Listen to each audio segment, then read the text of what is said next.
Sa number 9, may pagtupa na sa mabunok na ulan sa pila ka mga lugar sa Negros Occidental. Gani, mayaran sa ginpatigayon nga evacuation. Pila ka lugar sa Negros Occidental ang na-eksperyensya sa pagtupa sa mabunok na ulan sa La Castellana kag Isabela. May ginpang evacuate sa datos ng Provincial Disaster Risk Reduction Management Office. May 55 ka pamilya o 165 ka individual sa Barangay Bulad sa Isabela ang gin-evacuate gabi isang Miyerkules. Suno kay Irene Bel Ploten, ang pamuno ng PDRRMO.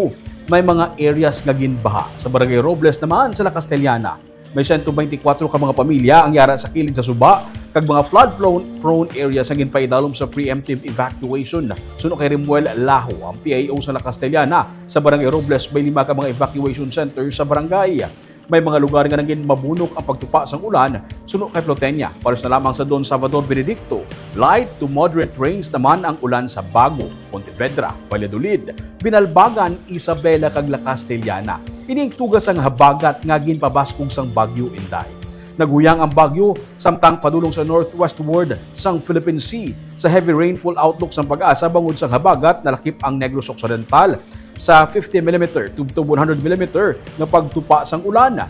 May 20 ka mga LGU sa Negros Occidental ang nag-cancel sang klase subong na July 9. Nag-cancel man ang bilog nga Negros Oriental sang klase sa bilog nga probinsya.